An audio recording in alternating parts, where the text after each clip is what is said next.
രണ്ട് സംശയം അവിടെ വന്നത്. ഒന്ന്, ജുവനോയ്യ എന്താണെന്ന് മനസ്സിലായില്ലെന്ന്. ജുവനോയ്യ എന്ന് പറഞ്ഞാൽ പാരനോയ്യ പ്ലസ് ജുവനൈൽ, എന്നുവെച്ചാൽ ജുവനൈൽ പ്ലസ് പാരനോയ്യ, രണ്ട് ഇംഗ്ലീഷ് വാക്കാണ്. അത് കൂടിയിട്ടുണ്ടായ പുതിയൊരു ടേമാണ്, പുതിയൊരു പദമാണ്. എന്ന് വെച്ചാൽ പാരനോയ്യ എന്ന് പറഞ്ഞാൽ മറ്റുള്ളവരുടെ വിരോധം തോന്നുന്ന ഒരു തരം മാനസികാവസ്ഥയാണ്. ഡ്രഗ് അഡിക്ഷന്റെ ആളുകൾക്ക് ഉണ്ടാവുന്ന സംഭവമാണ്. ജുവനൈൽ എന്ന് പറഞ്ഞാൽ കുട്ടി. അപ്പൊ പുതിയ തലമുറയിലെ ഈ ഇന്റർനെറ്റിന്റെ ഉപയോഗം കൊണ്ട്, ദുരുപയോഗം കൊണ്ട്, സോഷ്യൽ മീഡിയയുടെ ദുരുപയോഗം കൊണ്ട് അവർക്കിടയിൽ ഉണ്ടാവുന്ന ഒരു മാനസികമായ വൈകല്യമാണ് ജുവനോയ്യ. മറ്റുള്ളവരുടെ വിരോധം, ഏത് കാര്യം കേൾക്കുമ്പോഴേക്കും ഭയങ്കര മാനസികമായ പ്രയാസം, മറ്റുള്ളവരോട് തോന്നുന്ന ഒരു പ്രത്യേകതരം മാനസികാവസ്ഥ ഒക്കെയാണ് ഇത് പറയുന്നത്.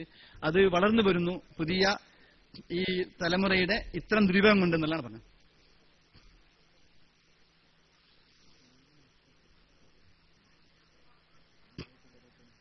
മറ്റൊന്ന്, ക്യാമ്പസുകളിൽ പ്രണയവും പ്രണയവിവാഹവും ഒരുപാട് ഉണ്ടാവാറുണ്ട്. ഇസ്ലാമിക മാനം, അതിൽ ഇസ്ലാമിക മാനത്തെക്കുറിച്ച് പറയേണ്ടതില്ല. പ്രണയം, സ്നേഹം ഉണ്ടാവണം, പ്രണയം ഉണ്ടാവണം. പ്രണയം അള്ളാഹുവോടെ ഉണ്ടാവേണ്ടത്, പിന്നെ അള്ളാഹുവിന്റെ റസൂലിനോടെ ഉണ്ടാവേണ്ടത്. ആ അർത്ഥത്തിൽ അതിന്റെ അകത്തിൽ നിന്നുകൊണ്ടുള്ള പ്രണയം നമുക്ക് അനുവദിക്കാവുന്നതാണ്. പ്രണയം എന്ന് പറഞ്ഞാൽ തന്നെ സത്യത്തിൽ അതിന്റെ ഒരു മറ്റൊരു വശം വിശാലമായി പറഞ്ഞില്ല, വളരെ ചുരുങ്ങിയ വശത്തിൽ പറഞ്ഞാൽ പ്രണയം, പിന്നെ സ്നേഹം എന്ന് പറയുന്നത് പ്രത്യേകമായ അവരുടെ പ്രായത്തിന്റെ ചാബല്യത്തിൽ പറയുന്ന സംഭവമാണ്. നന്നായി പഠിക്കുന്ന കുട്ടിയെ സംബന്ധിച്ചിടത്തോളം ഈ പ്രണയത്തിൽ പെട്ടുകഴിഞ്ഞാൽ സംഭവിക്കുന്നത് എന്താണെന്ന് വെച്ചാൽ അവന്റെ ശ്രദ്ധ ചിതറിപ്പോവും. എന്നുവെച്ചാൽ പ്രണയവും ശ്രദ്ധിക്കാനുള്ള കോൺസെൻട്രേഷൻ ഭാഗവും വരുന്നത് തലച്ചോറിന്റെ മുൻഭാഗത്താണ്.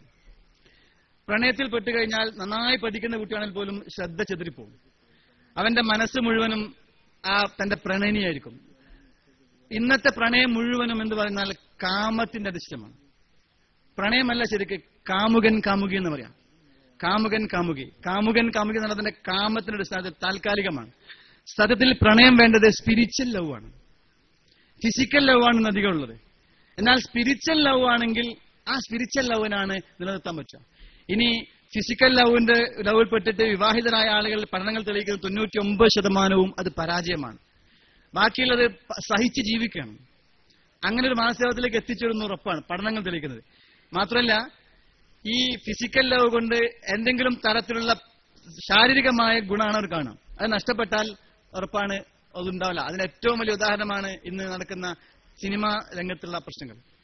സിനിമാ നടന്മാരുടെ പ്രണയവിവാഹങ്ങൾ നമുക്കൊരു നിരന്തരമായി ചീറ്റിക്കൊണ്ടിരിക്കുന്നു. പലരും അത് സഹിച്ച് ജീവിക്കുന്നു. ഇപ്പോൾ അടുത്തൊരു രാഷ്ട്രീയ നേതാവിന്റെ പോലും വലിയ വിവാദമായ വിഷയങ്ങളുണ്ടായി. ഞാൻ പറഞ്ഞു വരുന്നത് ഫിസിക്കൽ ലവ് അല്ല, സ്പിരിച്വൽ ലവ് ആണ്. അതാണ് എവർലാസ്റ്റിംഗ്. സ്പിരിച്വൽ ലവ് ഉള്ളത് കൊണ്ടാണ് നമ്മൾ കാണാത്ത, നമ്മൾ പലപ്പോഴും അനുഭവിക്കാത്ത പല മഹാന്മാരെയും നമ്മൾ മനസ്സിൽ അത്യധികമായി സ്നേഹിക്കുന്നത്. മഹാനായ റസൂലുള്ളാഹി സ്വല്ലല്ലാഹു അലൈഹി വസല്ലം തങ്ങളും സഹാബത്തും കിറാമും സ്പിരിച്വൽ ലവ് ഉണ്ടായിരുന്നു. ഒരു മുസ്ലിമിനെ സംബന്ധിച്ചിടത്തോളം സ്പിരിച്വൽ ലവ് ഉണ്ടെങ്കിൽ ആ അർത്ഥത്തിലേക്ക് അതിനെ കാണാൻ പറ്റുമെങ്കിൽ മാത്രമേ അത് ഗുണകരമായി മാറ്റാൻ പറ്റുള്ളൂ. അല്ലെങ്കിൽ എന്നും അപകടകരമാണ്. പ്രത്യേകിച്ച് ക്യാമ്പസുകൾ അത് നെഗറ്റീവ് പോലുള്ള സാധ്യത ഉള്ളത്. ഒരു പോസിറ്റീവായി എടുക്കാൻ കഴിയില്ല. എന്നാൽ അതിന്റെ പോസിറ്റീവ് വശമുണ്ട്. എങ്ങനെ വെച്ചാൽ സ്പിരിച്വൽ ലവിലേക്ക്, ഇത് ഹറാമല്ലാത്ത രൂപത്തിലേക്ക് അതിനെ കൊണ്ടുപോയി പറ്റുമെങ്കിൽ നമുക്കതിനെ പിന്നെ പോസിറ്റീവ് ആക്കാൻ പറ്റും. അത് ഇന്നത്തെ സാഹചര്യത്തിൽ പ്രയാസമായിരിക്കും. അത് സത്യത്തിൽ അതൊരു വിഷയമാണ്, വിശാലമായ വിഷയമാണ്, പെട്ടെന്ന് പറഞ്ഞിട്ടില്ല. ഇത്ര മനസ്സിലാക്കാം, ഇന്നത്തെ കാലഘട്ടത്തിൽ ഫിസിക്കൽ രൂപത്തിൽ ലവ് പലപ്പോഴും അപകടം വരുത്താം. അവന്റെ പഠനത്തിന്, അവന്റെ നാടിന്, മാതാപിതാക്കൾക്ക്, സമൂഹത്തിനൊക്കെ പലപ്പോഴും അപകടം വരുന്ന രൂപത്തിലേക്ക് മാറും. നമ്മൾ പിശാചാണ് കൂടെ ഉണ്ടാവുക. ഒരാണും ഒരു പുരുഷനും ഒരു പുരുഷനും ഒരു സ്ത്രീയും ഒരുമിച്ചാൽ മൂന്നാമതൊരാളുണ്ട്, അത് പിശാചാണെന്ന് റസൂലുള്ളാഹി സ്വല്ലല്ലാഹു അലൈഹി വസല്ലം പറഞ്ഞിട്ടുണ്ട്. അതുകൊണ്ട് തന്നെ പലപ്പോഴും തെറ്റിലേക്ക് പോകാനുള്ള സാധ്യതയുണ്ട്. ആ സാധ്യത അടയ്ക്കുന്നതാണ് നല്ലത്. അതുകൊണ്ട് ആ കാര്യത്തിൽ ശ്രദ്ധിക്കാം.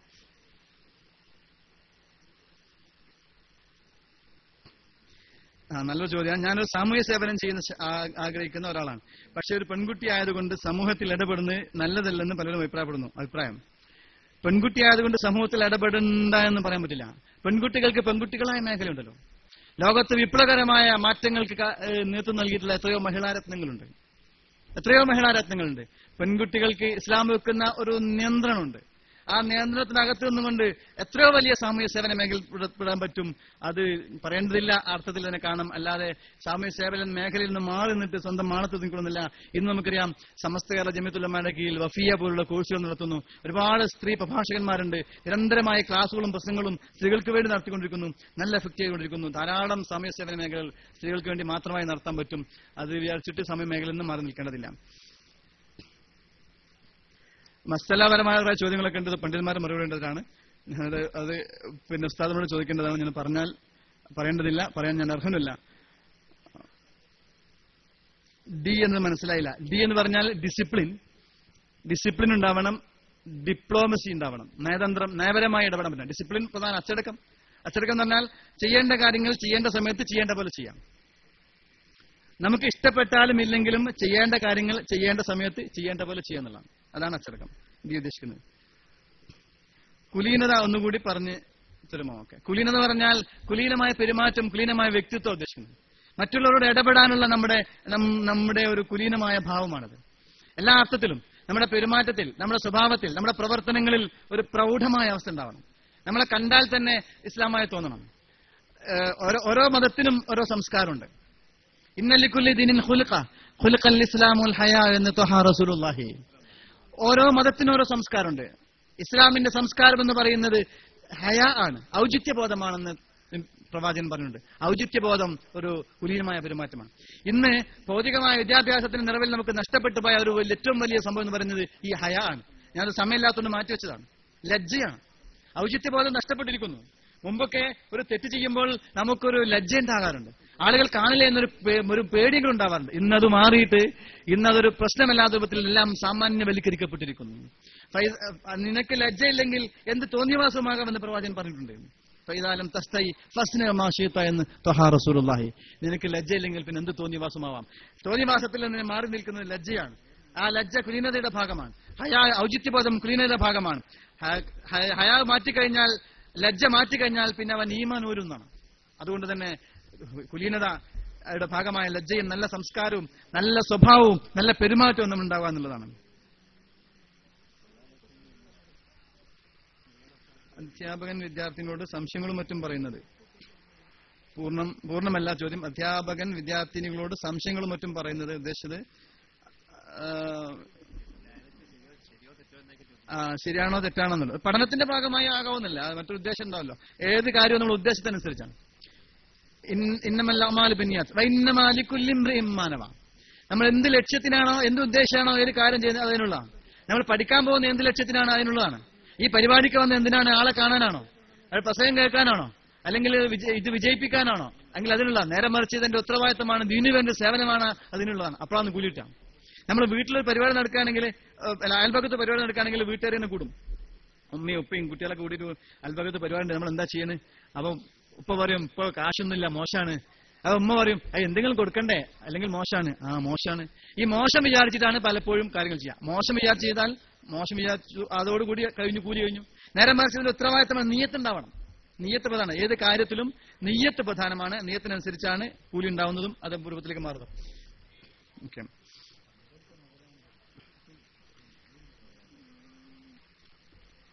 താടി വളർത്തൽ കോളേജിൽ നിയമപരമായി അനുവദിക്കില്ല. താടി വെടിക്കാൻ ഹറാമാണല്ലോ. ഇത് എന്ത് നില സ്വീകരിക്കണം? താടി ഇസ്ലാമിക ഒരു ഷിയാറാണ്.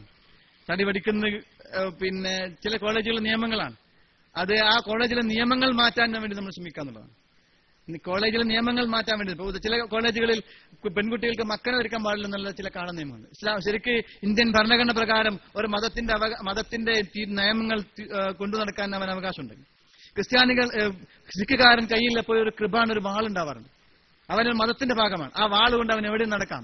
എന്നാൽ നമ്മളൊരു വാളും കൊണ്ട് നടക്കാൻ പറ്റില്ല, അത് ക്രിമിനൽ കുറ്റാണ്. ഇന്ത്യൻ ഭരണഘടന നൽകുന്ന കുറെ അവകാശങ്ങളാണ്. ഇന്ത്യയിലെ ഒരു മുസ്ലിം 2 വിവാഹം കഴിക്കാം, ബഹുഭാര്യത്വം അവകാശമുണ്ട്, ബഹുഭാര്യത്വം അനുവദിക്കപ്പെട്ടിട്ടുണ്ട്. എന്നാൽ മറ്റൊരു മതക്കാരൻ 2 വിവാഹം കഴിച്ചാൽ അത് കുറ്റാണ്. എന്നപോലെ ഓരോ മതത്തിനും അവരുടേതായ ചില സംസ്കാരങ്ങളും അവരുടെ മതപരമായ ചില കാര്യങ്ങളും ഭരണഘടന നമുക്ക് അനുവദിച്ചിട്ടുണ്ട്.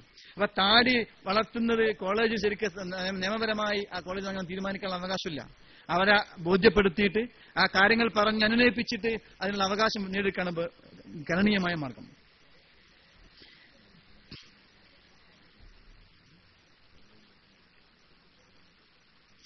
ക്ലാസ്സിനിടയിൽ ക്യാമ്പസിൽ യുവാക്കൾ വളർന്നുവെന്ന് പറഞ്ഞു, യുവതികൾ എന്തുകൊണ്ട് പറഞ്ഞില്ല? യുവതികൾ ഉയർന്ന വിദ്യാഭ്യാസമുണ്ടല്ലോ, ഇസ്ലാം നിഷേധിക്കുന്നുണ്ടോ? ക്ഷമിക്കണം, യുവാക്കൾ എന്ന് പറഞ്ഞാൽ നേരത്തെ തങ്ങൾ സൂചിപ്പിച്ച പോലെ നമ്മൾ കോമൺ ആയിട്ടാ പറഞ്ഞത്. യുവതികൾ എന്ന് പ്രത്യേകം പറയേണ്ടതില്ല. യുവാക്കൾ എന്ന് പറഞ്ഞാൽ കോമൺ നെയിം അല്ലേ, കോമൺ അല്ലേ? അതുകൊണ്ട് യുവതികളിൽ പെടും. ഇന്ന് 75% പെൺകുട്ടികളാണ് ക്യാമ്പസിൽ, എല്ലാ ക്യാമ്പസിലും. ഞാൻ പലപ്പോഴും ക്യാമ്പസിൽ പോകാറുണ്ട്. BEd കോളേജിൽ ഇപ്പോൾ അടുത്ത് ക്ലാസ്സിന് പോയപ്പോൾ അവിടെയുള്ള കുട്ടികളിൽ 95% പെൺകുട്ടികളാണ്. ഞങ്ങളെ തൊട്ടടുത്ത PSMO കോളേജ് ഉണ്ട്. PSMO കോളേജിൽ 80% പെൺകുട്ടികളാണ്. ഫാറൂഖ് കോളേജിൽ, എല്ലാ അധിക കോളേജിലും 75-80% പെൺകുട്ടികളാണ്. ആൺകുട്ടികൾ പഠിക്കുന്നില്ലേ? ഉണ്ട്. അവർ വ്യത്യസ്ത മേഖലകളാണ്. അവർ പ്രൊഫഷണൽ കോഴ്സുകൾക്കാണ്, അവർ വേറെ മേഖലയിൽ പോകുന്നുണ്ട്. എന്നാൽ പെൺകുട്ടികൾ നന്നായി പഠിക്കുന്നുണ്ട്. നല്ല കഴിവുള്ള, നല്ല പ്രഗത്ഭമതികളായ വിദ്യാർത്ഥിനികൾ, ചെറുപ്പക്കാരികൾ വളർന്നു വരുന്നുണ്ട്. പക്ഷേ അത് ചെറുപ്പക്കാരികൾ എന്ന് പ്രത്യേകം പറയേണ്ടതില്ല, കോമൺ ആയിട്ട് പറഞ്ഞതാണ്. അത് മനസ്സിലാക്കണം. അങ്ങനെ തെറ്റിദ്ധരിച്ചതിൽ ക്ഷമിക്കാം. സൗഹൃദപരമായ രീതിയിൽ എതിർലിംഗത്തോട് സംസാരിക്കുന്നതിൽ തെറ്റുണ്ടോ? നമ്മുടെ ഉദ്ദേശത്തിനനുസരിച്ചാണ്. മാത്രമല്ല, പ്രത്യേകിച്ച് ഉദ്ദേശമൊന്നുമില്ലെങ്കിൽ സൗഹൃദം പുതുക്കാനാണ് എന്ന രൂപത്തിൽ ഇസ്ലാം ഒരു ചില നിർദ്ദേശം വെച്ചിട്ടുണ്ട്. ഒരു അന്യൻ എന്ന നിലക്ക്, ഒരു അന്യ സ്ത്രീ എന്ന നിലക്ക്, അന്യ പുരുഷൻ എന്ന നിലക്ക് നമ്മൾ അവരെ കാണുന്നത്, സംസാരിക്കുന്നത് തെറ്റ് തന്നെയാണ്. കാരണം കാഴ്ചയാണ് തെറ്റിന്റെ ആദ്യത്തെ പടി എന്ന് പറഞ്ഞു. ഖുർആൻ പറഞ്ഞത് സിനയുടെ തെറ്റിലേക്ക് പോകുന്നതിന്റെ പടികൾ, ഓരോ പടികളും ഓരോ സ്റ്റെപ്പുകളും ശരിക്കും കൃത്യമായി നമ്മെ തടഞ്ഞ് ബോധ്യപ്പെടുത്തിയിട്ടുണ്ട്. അതുകൊണ്ട് ആവശ്യമില്ല സംസാരിക്കുമ്പോൾ അവന്റെ മനസ്സിൽ ദുശ്ചിന്ത വരും, അല്ലെങ്കിൽ നോക്കുമ്പോൾ പിന്നീടെങ്കിലും ദുശ്ചിന്ത വരും. കാരണം ഇബ്ലീസ് നമ്മുടെ കൂടെ ഉണ്ടാവാം. അതുകൊണ്ട് അനിവാര്യമായ ഘട്ടത്തിലല്ലാതെ പരമാവധി ഒഴിവാക്കുന്ന നല്ലത്. ക്യാമ്പസിൽ പഠിക്കുമ്പോൾ ചില സഹപാഠി നിലക്ക്, സഹപ്രവർത്തന നിലക്ക് ചിലപ്പോൾ ചില കാര്യങ്ങൾക്ക് ബന്ധപ്പെടേണ്ടി വരും. അത് പാടെ നിഷേധിക്കണം എന്നല്ല അതിനർത്ഥം. നമ്മുടെ ഓരോരുത്തരുടെയും നിയ്യത്തനുസരിച്ചാണ് അതുണ്ടാവുക, നമ്മുടെ താല്പര്യം അനുസരിച്ചാണ്. പക്ഷെ നമ്മൾ നല്ല ഉദ്ദേശത്തിലാണെങ്കിലും നമ്മുടെ മറ്റുള്ള സഹോദരൻ അല്ലെങ്കിൽ നമ്മുടെ കൂടെ വരുന്ന, നമ്മോട് സംസാരിക്കുന്ന സുഹൃത്ത്, അവന്റെ ഉള്ളിൽ വേറെ എന്തെങ്കിലും ഉദ്ദേശം ഉണ്ടോ നമുക്കറിയില്ല. ഒരു പരിശുദ്ധ ഇസ്ലാമിക കാഴ്ചപ്പാടനുസരിച്ച് ഒരു സ്ത്രീ ഒരു പുരുഷനോട് മയമായി, അന്യപുരുഷനോട് വേറെ ആരും ഇല്ലെങ്കിൽ മയമായി സംസാരിക്കാൻ പോലും പാടില്ല. വീട്ടിൽ ഒരാൾ വന്നിട്ട് നിങ്ങൾ കാര്യങ്ങൾ ചോദിക്കുമ്പോൾ വളരെ സോഫ്റ്റായി അവനോട് സംസാരിക്കാൻ പോലും പാടില്ല. എന്താ കാരണം? അങ്ങനെ സോഫ്റ്റായി സംസാരിക്കുമ്പോൾ അവന്റെ മനസ്സൊരു ദുശ്ചിന്ത വരാൻ സാധ്യതയുണ്ട്. അവൾക്ക് എന്നോട് എന്തോ ഒരു താല്പര്യമുണ്ട് എന്നൊരു ചിന്ത വരാൻ സാധ്യതയുണ്ട്. അപ്പൊ അങ്ങനെയുള്ള സാധ്യത പോലും അടക്കുന്ന രൂപത്തിൽ സംസാരിക്കേണ്ടത് മറുപടി രണ്ട് ഗൗരവതരമായാണ്. ഗൗരവതരം എന്ന് പറഞ്ഞാൽ ഈ വിഷയം പറയാം, പക്ഷെ ഗൗരവതരമായി പറയുമ്പോൾ അവന്റെ മനസ്സിൽ ദുശ്ചിന്ത ഉണ്ടാവാൻ സാധ്യതയില്ല. അങ്ങനെ പോലും ഈ തെറ്റിലേക്ക് നയിക്കാനുള്ള സാധ്യതകൾ അടച്ചിട്ടുണ്ട് ഇസ്ലാം. അതുകൊണ്ട് അത്തരം കാര്യങ്ങൾ ശ്രദ്ധിച്ചുകൊണ്ട് ജീവിക്കണം എന്നാണ് പ്രിയപ്പെട്ട സഹോദരരോട് സൂചിപ്പിക്കാനുള്ളത്. പഠനത്തിൽ പരാജയപ്പെടുന്നതുകൊണ്ട് വിശാലമായ വിഷയമാണ്. പഠനത്തിൽ പരാജയപ്പെടാനുള്ള 95% കാരണങ്ങൾ പഠനത്തിന്റെ യഥാർത്ഥ പഠിക്കുന്ന എങ്ങനെയെന്നറിയില്ല എന്നുള്ളതാണ്. എങ്ങനെ പഠിക്കണമെന്നറിയില്ല. ബാക്കി 5% പഠന വൈകല്യങ്ങളും രോഗങ്ങളും മറ്റുള്ള പ്രശ്നങ്ങളും കൊണ്ടാണ്. അതൊരു 5% അറിയാം. ബാക്കി 90% എങ്ങനെ പഠിക്കണമെന്നറിയില്ല, ശ്രദ്ധ ചെതറിപ്പോകുന്നു, അങ്ങനെയുള്ള പ്രശ്നങ്ങൾ കൊണ്ടാണ്. നന്നായി ശ്രദ്ധിക്കാൻ കഴിഞ്ഞാൽ തന്നെ പഠനത്തിൽ നന്നായി മുന്നോട്ട് പറ്റും. വീട്ടിൽ കുത്തിയിരുന്ന് പഠിക്കുന്നതിനേക്കാൾ വളരെ പ്രധാനമാണ് ക്ലാസ്സിലെ ശ്രദ്ധ. കോൺസെൻട്രേഷൻ പ്രധാനമാണ്. ഇന്ന് കോൺസെൻട്രേഷൻ നഷ്ടപ്പെട്ടുകൊണ്ടിരിക്കുന്നു. കോൺസെൻട്രേഷൻ നഷ്ടപ്പെടാനുള്ള പ്രധാന കാരണമുണ്ട്. ഞാനത് നോട്ട് ചെയ്തായിരുന്നു, പക്ഷേ സമയമില്ലാത്തതുകൊണ്ട് പെട്ടെന്ന് പറഞ്ഞു പോകാം. ഒന്ന് മൈൻഡ് വാണ്ടറിംഗ് ആണ്. മൈൻഡ് വാണ്ടറിംഗ് എന്ന് പറഞ്ഞാൽ ഈ മങ്കി മൈൻഡാണ്. കുരങ്ങനെ പോലെ അവിടെ ചാടി ഇവിടെ ചാടി എല്ലാത്തിലും തളയിട്ടും തലയിൽ മുഴുവനും തലക്കകത്ത് മുഴുവനും ആവശ്യമില്ലാത്ത കുറെ കാര്യങ്ങളാണ്. വാട്സപ്പും നേരത്തെ പറഞ്ഞ ഫേസ്ബുക്കും ട്വിറ്ററും പ്രണയവും പ്രേമവും ആവശ്യമില്ലാത്ത ഉള്ളതുമായ എല്ലാം തലക്കകത്ത് കയറ്റി വെച്ചിട്ട് അവസാനം ഒന്നും ചെയ്യാൻ കഴിയാതെ, ശ്രദ്ധിക്കാൻ കഴിയാതെ, ശ്രദ്ധ ചെതറിപ്പോയിട്ട് പഠനത്തിൽ കേന്ദ്രീകരിക്കാൻ കഴിയുന്നില്ല. ശ്രദ്ധ കേന്ദ്രീകരിക്കാൻ പ്രധാനമാണ്. ഒരു കടലാസ് കഷ്ണം വെയിലത്ത് വെച്ചാൽ അത് തനിയെ കത്തൂല. എന്നാൽ ആ കടലാസ് കഷ്ണം ലെൻസ് വെച്ചുകൊണ്ട് ഫോക്കസ് ചെയ്താൽ പെട്ടെന്ന് കത്തും. ഇവിടെ സംഭവിക്കുന്നത് എന്താണെന്ന് വെച്ചാൽ സൂര്യപ്രകാശത്തിന്റെ പവർ കൂടുന്നില്ല, അതിന്റെ റിസോഴ്സ് ഒന്നും കൂടുന്നില്ല. നേരെ മറിച്ച് ആ ലെൻസ് വെച്ച് ഫോക്കസ് ചെയ്യുമ്പോൾ, അത് കോൺസെൻട്രേറ്റ് ചെയ്യുമ്പോൾ, അത് ബിന്ദുവിലേക്ക് കേന്ദ്രീകരിക്കപ്പെടുമ്പോൾ നിലവിലുള്ള സൂര്യപ്രകാശത്തിന്റെ രശ്മി അത് കേന്ദ്രീകരിക്കുന്നതുകൊണ്ട് അതിന്റെ പവർ കൂടുന്നു. അപ്പോൾ പെട്ടെന്ന് കത്തുന്നു. എന്ന പോലെ നമുക്ക് അല്ലാഹു നൽകുന്ന കഴിവുകൾ, ഗുണങ്ങൾ, ബുദ്ധിശക്തി എല്ലാം ഒരു ബിന്ദുവിൽ കേന്ദ്രീകരിക്കണം. പഠനം എന്ന ലക്ഷ്യത്തിൽ കേന്ദ്രീകരിക്കണം. ഏത് കാര്യമാണോ അതിൽ കേന്ദ്രീകരിക്കണം. അങ്ങനെ കേന്ദ്രീകരിക്കുമ്പോൾ അത്ഭുതകരമായ റിസൾട്ട് ഉണ്ടാകും. നന്നായി പഠിക്കാൻ കഴിയും. പഠനത്തിന് ഏറ്റവും പ്രധാനപ്പെട്ട ഭാഗം വരുന്നത് കോൺസെൻട്രേഷനാണ്. പഠിക്കുന്ന സമയത്തും ക്ലാസ്സിലിരിക്കുന്ന സമയത്തും നല്ല കോൺസെൻട്രേഷൻ ഉണ്ടാവുക. കോൺസെൻട്രേഷൻ തെറ്റാനൊന്ന് ആവശ്യമില്ലാത്ത കുറെ കാര്യങ്ങൾ അത് ഒഴിവാക്കുക, ആവശ്യമുള്ള മാത്രം ഒഴിവാക്കുക, ഉണ്ടാക്കുക, ആവശ്യമില്ലാത്ത ഒഴിവാക്കുക. രണ്ടാമത്തത് ഇമോഷണൽ കോൺഫ്ലിക്റ്റ് ആണ്. മനസ്സ് ഒരു ഒഴിഞ്ഞ ഗ്ലാസ്സിലെ തെളിഞ്ഞ വെള്ളം പോലെ ആവണം. ഒഴിഞ്ഞ ഗ്ലാസ്സിലെ തെളിഞ്ഞ വെള്ളം പോലാവണം ഒരു വിദ്യാർത്ഥിയുടെ മനസ്സ്. വിദ്യാർത്ഥിയുടെ മാത്രമല്ല, ഏത് മേഖലയിലും ജീവിക്കുന്ന മനുഷ്യന്റെ മനസ്സ്. ഇത് അല്പം മണ്ണിട്ടാൽ ഇത് കലങ്ങും, വീണ്ടും മണ്ണിട്ടാൽ ഇത് കലങ്ങും. അങ്ങനെ കുറെ മണ്ണിട്ട് കഴിഞ്ഞാൽ ഇത് പറ്റ കലങ്ങും, ചെളിവെള്ളാവും. നിരന്തരമായ മനസ്സ് കലങ്ങുക നമ്മുടെ കുട്ടികളുടെ പല കാരണങ്ങൾ കൊണ്ട്. വീട്ടിലെ പ്രശ്നങ്ങള്, വൈയക്തികമായ പ്രശ്നങ്ങള്, ഒരു 100 കൂട്ടം പ്രശ്നങ്ങൾക്ക് നുഴലുന്ന വിദ്യാർത്ഥിയെ സംബന്ധിച്ചിടത്തോളം മനസ്സിങ്ങനെ കലങ്ങിക്കൊണ്ടേയിരിക്കും. ഈ കലങ്ങിയ മനസ്സുമായി ക്ലാസ്സിൽ ചെന്നിട്ട് പഠിക്കാനിരുന്നിട്ട് കാര്യമില്ല, മനസ്സ് കലക്ക് നിൽക്കണം. ഇമോഷണൽ ബാലൻസ് ഉണ്ടാവണം. പലപ്പോഴും ഇമോഷണൽ ഇംബാലൻസ് ആവുള്ളത്. ഇമോഷണൽ ഇംബാലൻസ് ഉണ്ടാവുന്നത് പലപ്പോഴും അനാവശ്യമായ കാര്യങ്ങൾ ഇടപെടുന്നു, പ്രശ്നങ്ങളാണ്, പ്രയാസങ്ങളാണ്, വൈയക്തികമായ കുടുംബത്തിലെ ചുറ്റുപാടിലൊക്കെ ഉണ്ട്. അപ്പൊ അത് ഒഴിവാക്കിയിട്ട് ഇമോഷണൽ കോൺഫ്ലിക്ട് ഒഴിവാക്കുക, ഇമോഷണൽ ബാലൻസ് ഉണ്ടാവുക. ഈ മനസ്സ് കലങ്ങിയാൽ ചെയ്യാവുന്ന പറ്റാവുന്ന എന്താണ്? ഒന്ന് സമത്ത നജ എന്ന് റസൂലുള്ളാഹി സ്വല്ലല്ലാഹു അലൈഹി വസല്ലം പറഞ്ഞു. എന്നുവെച്ചാൽ കുറെ സമയം ഇതിങ്ങനെ അനക്കാതെ വെച്ച് കഴിഞ്ഞാൽ ഇതിങ്ങനെ ഊറിപ്പോകും. ഊറിപ്പോവാന്ന് പറഞ്ഞാൽ മുകളിലെ വെള്ളം തൽക്കാലം ഒന്ന് തെളിമയുണ്ടാവും, പക്ഷെ എന്നാലും അതിലെ വേസ്റ്റ് അടിയിൽ അടിഞ്ഞുകൂടും, അതവിടെ ഉണ്ടാകും. അതിങ്ങനെ നിരന്തരമായി മനസ്സ് കലങ്ങിയ ഒരു കുട്ടിയെ സംബന്ധിച്ചിടത്തോളം അത് അടിയിൽ അടിഞ്ഞുകൂടി കൂടി കൂടി എന്താ സംഭവിക്കുന്നതാവോ? ഡിപ്രഷനായി മാറും. പിന്നീട് പഠനത്തോട്, ജോലിയോട്, ജീവിതത്തോട്, പല കാര്യങ്ങളോടും ഭയങ്കര പ്രയാസങ്ങളുണ്ടാവും. അതുകൊണ്ട് തന്നെ ആ അടിഞ്ഞുകൂടിയ ഡിപ്രഷൻ അത് എടുത്തു മാറ്റണം. അതിന് ഒരു കൗൺസിലറുടെ സഹായത്തോടെ, ഒരു തെറാപ്പിസ്റ്റിന്റെ സഹായത്തോടു കൂടി അത് മാറ്റാൻ പറ്റും. അല്ലെങ്കിൽ സംഭവിക്കാറുണ്ടായാൽ തൽക്കാലം മനസ്സ് കലങ്ങി തെളിഞ്ഞാലും പിന്നീട് ഒരുപാട് അത് ശല്യം ചെയ്തുകൊണ്ടിരിക്കും. മനസ്സ് കലങ്ങാത്ത രൂപത്തിലേക്ക് ഇടപെടണം. അത് രക്ഷിതാക്കൾ ശ്രദ്ധിക്കണം. സ്വയം കാര്യങ്ങളിൽ നല്ല കാര്യങ്ങൾ മാത്രം ഇടണം, ആവശ്യമില്ലാത്ത കാര്യങ്ങൾ ഒഴിവാക്കണം. അങ്ങനെ മനസ്സ് കലങ്ങുന്ന കാര്യങ്ങളിൽ നിന്ന് ഒഴിവായി നിന്നിട്ട് നമ്മൾ സ്വയം ഒരു നിയന്ത്രണം ഏറ്റെടുക്കുക എന്നുള്ളത് പ്രധാനമാണ്. ആനന്ദൻ എന്ന് പറയുന്ന തന്റെ ശിഷ്യനോട് ശ്രീബുദ്ധൻ പറഞ്ഞു കുളത്തിൽ കൊണ്ടുപോയിട്ട് ആനയെ കുളിപ്പിക്കാൻ. ആനയെ കുളിപ്പിക്കാൻ വേണ്ടി പോയപ്പോൾ സംഭവിച്ചെന്ന് വെച്ചാൽ കുളം കലങ്ങിയിട്ടുണ്ട്. അപ്പൊ ആനന്ദൻ പറഞ്ഞു, പ്രഭു കുളം കലങ്ങിയിട്ടുണ്ട്, എന്താ ചെയ്യേണ്ടിയെന്ന് വെച്ചു. അയാൾ പറഞ്ഞു, കുളം കലങ്ങിയിട്ടുണ്ടോ? അതെ. എങ്കിൽ ഒന്നും ചെയ്യണ്ട. കുളം കലങ്ങിയിൽ ഒന്നും ചെയ്യണ്ട. ഒന്നും ചെയ്യാതിരുന്നാൽ തെളിമയുണ്ടാകും. നമ്മുടെ മനസ്സ്, ഇപ്പൊ ഭാര്യയും ഭർത്താവും തമ്മിൽ പ്രശ്നമുണ്ട്. ഭാര്യ ഭർത്താവിനെ ചീത്ത പറയുന്നു, അല്ലെങ്കിൽ ഭർത്താവിനെ ഭാര്യ ചീത്ത പറയുന്നു. മനസ്സ് അപ്പോൾ ഭാര്യയുടെ മനസ്സ് കലങ്ങിയുണ്ടാകും. ആ കലങ്ങിയ സമയത്ത് ഒരു തീരുമാനം എടുക്കരുത്, തിരിച്ചു പറയരുത്. ഒന്ന് പോയി കിടക്കുക, മനസ്സ് ശാന്തമാക്കുക. അങ്ങനെ ആ കിടന്ന് മനസ്സ് ശാന്തമായി, മനസ്സ് തെളിമയുള്ള സമയത്ത് ഒരു തീരുമാനം എടുക്കുക. തീരുമാനം പലപ്പോഴും ശരിയാവും. നേരെ മറിച്ച് പലപ്പോഴും രണ്ടാളുകൾ തമ്മിൽ കോൺഫ്ലിക്ട് ഉണ്ടാകുമ്പോൾ മനഃശാസ്ത്ര ഭാഷയിൽ അയാൾ ഒരു ഭ്രാന്തനാണ്, ഒരാൾ ഭ്രാന്തനാണ്. അപ്പൊ ഒരാൾക്ക് ഭ്രാന്താവുമ്പോൾ മറ്റാൾക്കും ഭ്രാന്താണെന്തിനാ? 2 ഭ്രാന്തന്മാരുണ്ടായാൽ എന്താ സംഭവിക്കാം? കുഴപ്പമില്ലേ? അപ്പൊ അതുകൊണ്ട് തന്നെ ഒരാൾക്ക് തൽക്കാലം ഭ്രാന്താണെന്ന് മനസ്സിലാക്കിയിട്ട് നമ്മൾ തൽക്കാലം അവിടുന്ന് മാറുക, കൂട്ടിമുട്ടരുത്. തൽക്കാലം മാറിയിട്ട് പിന്നീട് തെളിഞ്ഞതിന് ശേഷം മാത്രമേ എവിടാവൂ. അപ്പൊ എടുക്കുന്ന തീരുമാനം നല്ല തീരുമാനമായിരിക്കും. പലപ്പോഴും തീരുമാനങ്ങൾ ഈ മനസ്സ് കലങ്ങിയ സമയത്ത് എടുക്കുമ്പോഴാണ് പ്രശ്നം ഉണ്ടാവുന്നത്. കലക്ക് വരാത്ത രൂപത്തിലേക്ക് മാറുക എന്നുള്ളതാണ്. മൂന്നാമത്തെ ലാക്ക് ഓഫ് ഇൻട്രസ്റ്റ്, താല്പര്യമില്ലായ്മ. താല്പര്യമില്ലാതിരിക്കാൻ പല കാരണമുണ്ട്. ഒന്ന്, കൃത്യമായ ലക്ഷ്യം ഉണ്ടാവണം. ചില പെൺകുട്ടികളെ സംബന്ധിച്ചിടത്തോളം കല്യാണം കഴിക്കുന്നവരെ കോളേജിൽ പോകാന്നാണ്, എയിമില്ല.